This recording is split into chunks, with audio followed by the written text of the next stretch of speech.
Some of the scholars mentioned that before a person goes to sleep, if a person wants to improve their relationship with Allah, their spiritual state, condition, before they go to sleep, they should make sure of 4 things. They should not go to sleep without having taken care of 4 things. Number 1, that a person should make sure Allah yanama walahu ala wajhi al-ardi khasamun, that a person should not go to sleep unless and until that person has made sure that they have resolved all outstanding conflicts that they might have with anyone.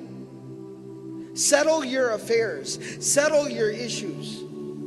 Number 2, لا ينبغي له أن ينام وقد بقي عليه فرض من فرائض الله تعالى. That a person should make sure that before they go to sleep, they have fulfilled all the obligations that are owed by them to Allah subhanahu wa ta'ala. If I haven't prayed my Isha, I can't go to sleep yet. I can't. Number 3, لا ينبغي له أن ينام ما لم يتب من ذنوبه التي سلفت منه. A person should not go to sleep unless and until that person has taken a moment to sit down and intimately, privately, one-on-one with Allah, has repented to Allah, has turned back to Allah and asked Allah for forgiveness for the sins this person might have committed in the past. And number 4, لا ينبغي له أن ينام حتى يكتب وصية صحيحة.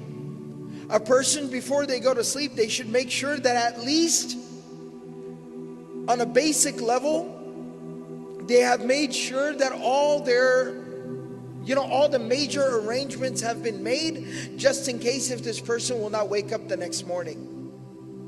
They've made whatever clarifications need to be made, what will be done after them with either their wealth or their family.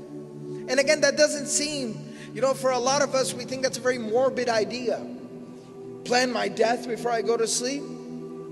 But this is the seriousness that is required for having a relationship with Allah subhanahu wa ta'ala.